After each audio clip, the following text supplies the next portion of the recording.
of entertainment, current events, and Hollywood. Don't miss Creator to Creators, hosted by the filmmaker Meosha, known for the Shudder hit documentary Horror Noir and the acclaimed film Anatomy of an Anti-Hero, Redemption.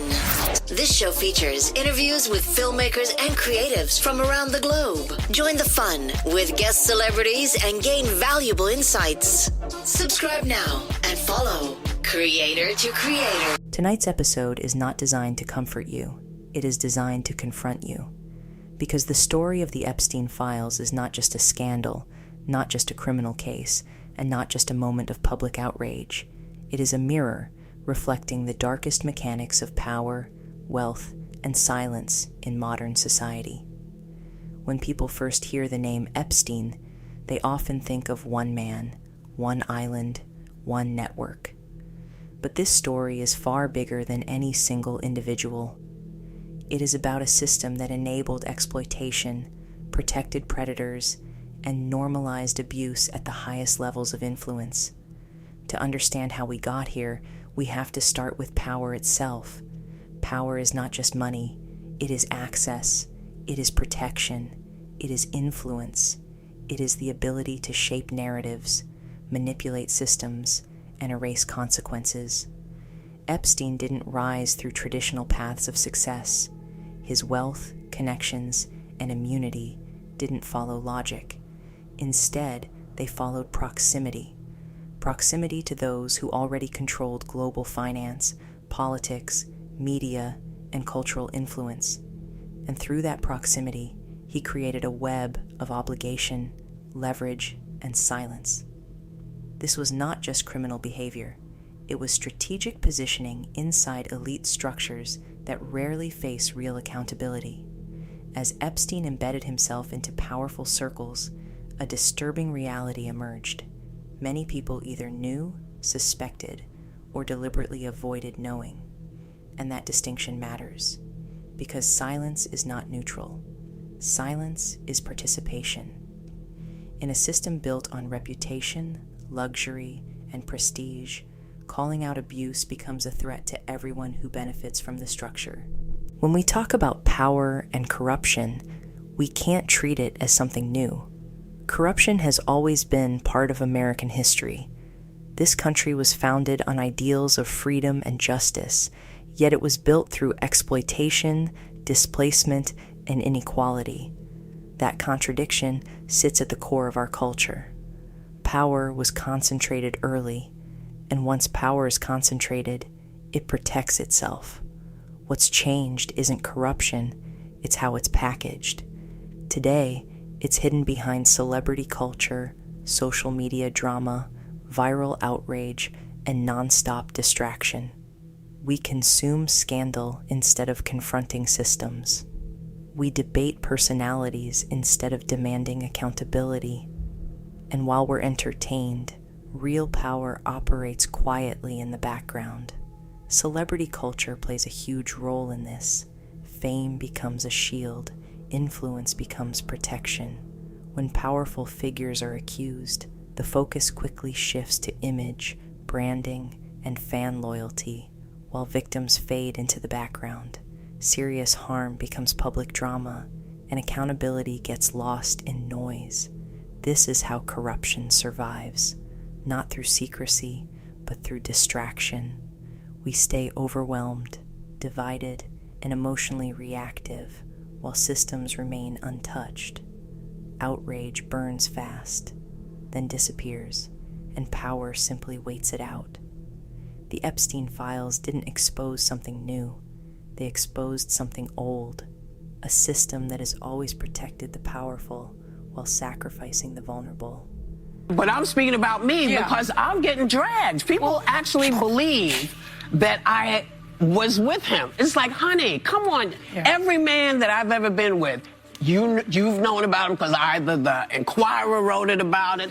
Your people wrote about this stuff. So no, I never had this, and no, I didn't get on the plane because you know what I would have to do to get on the plane? Fly. They were trying to, And she doesn't fly. No, so they're trying She's to a get bus me. babe. They're trying to get me to get on a plane to get to this thing for Julian Lang. Let's go to the other end of the law enforcement scale and talk about the Epstein files. The Attorney General, Pam Bondi's been before Congress. She says that everything that's going to be released has been released. There are 300 politicians and prominent people named in the files. But the president, in the last few hours, has had his say again on the Epstein files. I have nothing to hide. I've been exonerated. I have nothing to do with Jeffrey Epstein. They went in hoping that they'd find it and found just the opposite. I've been totally exonerated. Totally exonerated. It has worked out pretty well for him, despite the expectations of the political left over the past couple of years, Kristen. Yeah, that's true. However, I would say this new list that was released has kind of infuriated both sides of the political aisle, just because people are really upset that there were so many millions of emails that were redacted. And also the way Pam Bondi did it kind of muddied the water on who was a predator and who was simply mentioned in an email. There were 300 or so people that were included in her letter, as you mentioned, really famous people. And you had people like, the songwriter Janis Joplin mentioned as one of the 300 people. Janis Joplin died when Jeffrey Epstein was 17 years old. And then you have her in there with people like Lex Wexner, who was a seriously questionable guy involved in what seems like a lot of bad stuff. So all these names were kind of jumbled together. You had even like Marjorie Taylor Greene mentioned as a name on this list. And yet the actual documents that, included her name to give us context were redacted. So people would like a little more transparency, but it's a good step in the right direction. And it does seem so far that Trump has been exonerated. So that's great. Well, one person who certainly hasn't been exonerated is the former Prince Andrew Mountbatten Windsor. It's getting a lot of attention. Some new photos have been brought to light here. We can show of the Prince when he was working for British taxpayers, effectively, hanging around with various women who are unnamed. Is this getting a lot of attention in the US, or are they focusing more on the politicians? Oh, no, it's getting quite a bit of attention. And I think this could take down the entire royal family. I mean, anti-monarchy sentiment is at highs right now in Britain. I saw a poll that only like 51% of people there say it's very important to have a monarchy. That is down significantly from 86% in the 1980s. So this is very bad news for the royal family in America. Of course, the Americans are very interested in this as well. It is just such a far-reaching scandal that seems like it touches every part of the globe, and people are fascinated by it, but we do need more transparency, I think. Like, I think holding these files, as long as they've held these files with all of the information that's in it, has made it very clear that the people that are at the head of all of this can do whatever they want and make people believe whatever they want. I think we're speaking about this from a place where we're trying to make it seem like things are fair and people are just and people are decent. And rather than looking at it for what it is, the one thing that all of these files and all of these documents, and let's just be clear, we're talking about 3 million documents that have been released so far. When you release that amount of information, you're doing it to fatigue people. It's going to take people quite some time to get through all of these files, and who knows how long they're going to be available. Stuff might start go missing, things of that nature. But we all should be going through and combing through every inch of everything that's going on, because when they put that much out there, they're hoping you're going to just overlook something. They're hoping you're going to get fatigued from all of the information, and you're not. We got to keep looking. Like, we have like 4 people around us that are every day combing through a bit.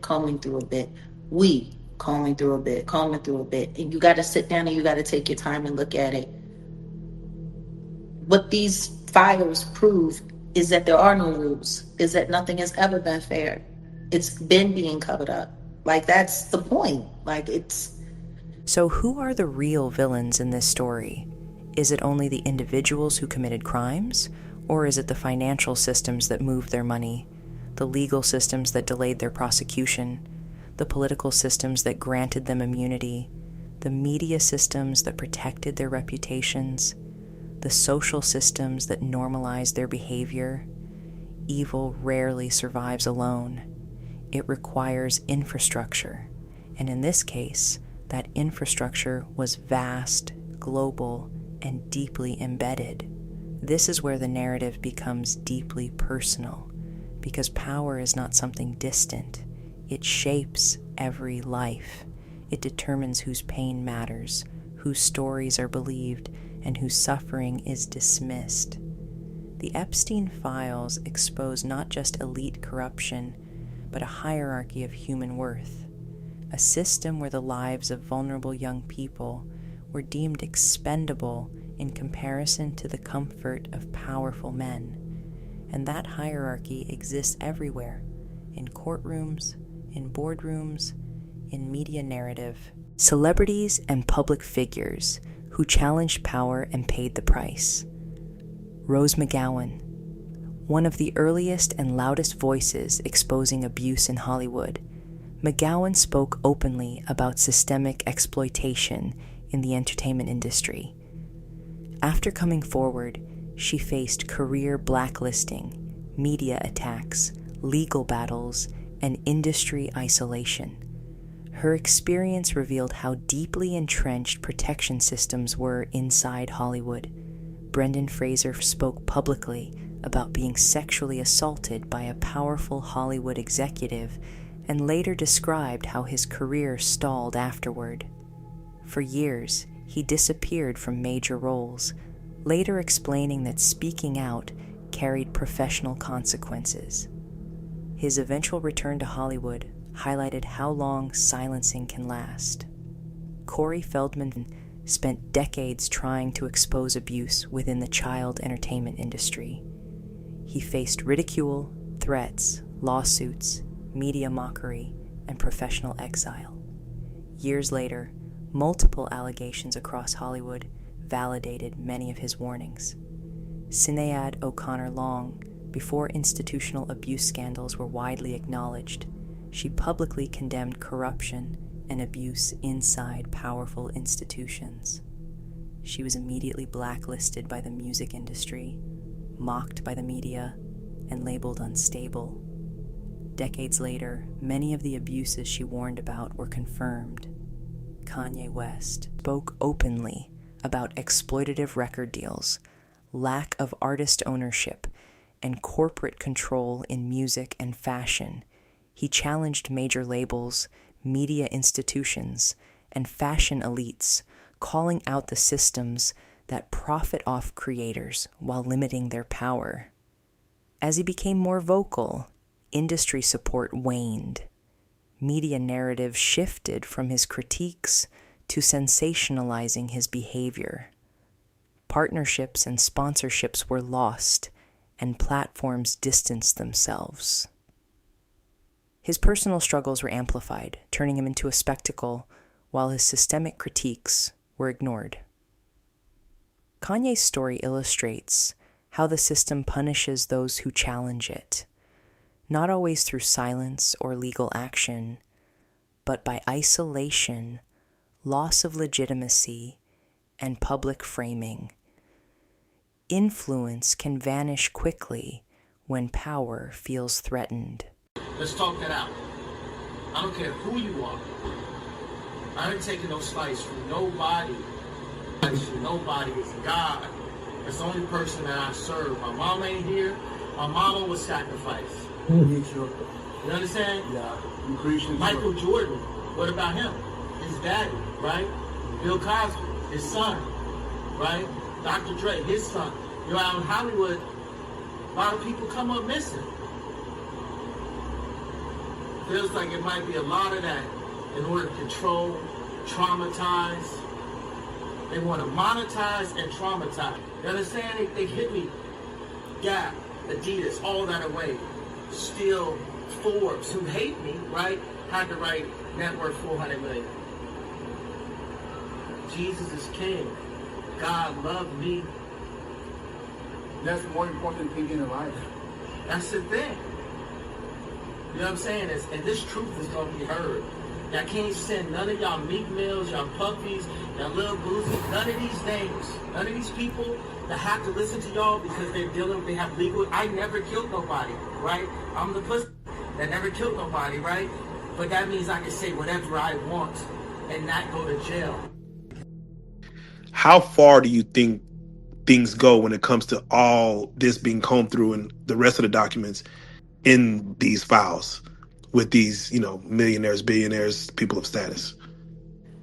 I wish I could go into detail. I wish I could be completely honest, but the truth is, even if I were to do that, they would all say that I'm lying. They would all say that I'm crazy. They would all say that I'm messing, I'm making stuff up, just like they've been saying until this happened, just like they said before until the raid happened, just like, you know what I mean? So it's, I think it's fair to say that there's depravity linked to all of it. Yeah, there's a picture of Epstein with a young, I want to say she's probably 11 or 12, maybe younger. There's a picture of her in an outfit, Epstein smiling with her. Then they change over to another picture, the girl's hogtied in the bed, same outfit on. And that right there, even just seeing that, it lets me know that this is going to a level that I don't think even we're ready for. On Christmas Day in 2012 at 6 in the morning, Jeffrey Epstein, who's just gotten out of a county jail where he had been serving a 13-month sentence, gets an email out of the blue from one of the richest men in the world. It reads, "I've been working to the edge of sanity this year, and so once my kids head home after Christmas, I really want to hit the party scene in St. Bart's or elsewhere and let loose. A peaceful island experience is the opposite of what I'm looking for." 2 months later, he emails Epstein again, asking which night on the island would have the wildest party. In return, Epstein offers to send a helicopter to bring him. That man was Elon Musk, and many years later, now the richest man on Earth, he would tell the world, publicly, disgustedly, in his own words, "Epstein tried to get me to go on his island, and I refused." He wrote, "I had very little correspondence with Epstein and declined repeated invitations to go to his island or fly on his Lolita Express. But Elon Musk was lying, and he was not alone." For years, the friends of Jeffrey Epstein have been in a battle to prove their innocence.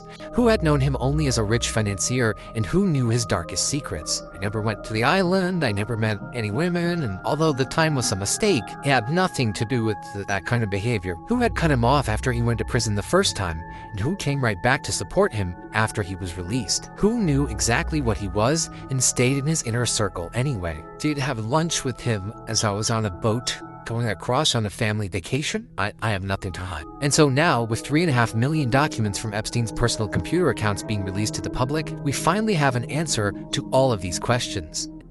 In the spring of 2012, Epstein was planning a trip to Paris, and during an email with a friend, he lets it slip that he's going with Woody. Woody, of course, being the 4-time Academy Award-winning, world-famous film director with 50 movies to his name, Woody Allen. And then, Epstein's friend asks if they're going for the pedophile convention, to which Epstein replies, "I think philia is the plural." And Woody Allen, besides being a filmmaker, is also the man who began a sexual relationship with and later married his own ex-wife's adopted daughter. Woody Allen goes on to appear in the files 7,000 times. They planned visits to Little St. James and Epstein's ranch in New Mexico. They organized dinners in New York and Paris. Epstein gives him furniture. He coordinates with his wife. Woody Allen made movies. He has fame, influence, cultural capital. He's a highly respected artist. Really, he's one of the most beloved filmmakers alive. Critics praise his films. Journalists still clamor to talk to him. Actors want to work with him. He's received every award there is. But at the same time, he spent years scheduling visits to Jeffrey Epstein's island. And the fact that he was right there in Epstein's inner circle for years after the conviction, it tells you something that's deeper than just emails. It tells you that Epstein's world wasn't a shadowy conspiracy. It wasn't hidden. It was full of the same people our culture celebrates. His friends were directors with Oscars, scientists who stand on stage and give TED Talks and release best-selling books, politicians who decide our fate. These are the people we've been taught to admire, to trust, and to believe are the good ones in life. But they were all there and they all knew. And I think this is where the Epstein story starts to shift under our feet. It's stopped being about him and what he did, and instead he becomes this virus that spreads to everyone around him, until it spreads so far that the entire world starts looking different. You have to ask, who is bigger than them that they're trying to protect? This is the sacrificial lamb technique. In any massive scandal, the system eventually reaches a breaking point where it can no longer hide everything. When that happens, the architects of the system choose who to throw overboard to satisfy the public's hunger for the truth. They give the people some names to direct their anger and disgust towards, while the worst of them all get away with it. By serving up the music industry and the tech elite, the Department of Justice creates a mission accomplished moment. They give you just enough evidence to feel like the investigation is fully moving forward, while the politicians, the intelligent assets, and the true architects of Epstein's operation remain safely hidden behind those black bars of redaction and the other cover-up methods. The truth is, the 2026 Epstein files aren't a victory for transparency. They're a masterclass in narrative control. They gave us the names we already suspected, so we stopped looking for the names of the worst monsters of them all. Jay-Z and Pusha T might be in the logs, Musk and Gates might be in the emails, but none of this is 100% proof of what we all know they did. They made sure to release just enough to satisfy but not convict. The story shouldn't end with just who went to the island. It should end with who helped build the system Jeffrey operated in. The Epstein files are not the end of this story. They are the beginning of deeper questions about who we protect, who we believe, who we silence, and who we hold accountable, because truth, once exposed, does not disappear. It lingers, it echoes, it pushes, it demands reckoning. And once you see the truth, once the pattern becomes clear, once the illusion falls away, you can't unsee it. Until next time, stay aware. Keep spreading truth. Good night.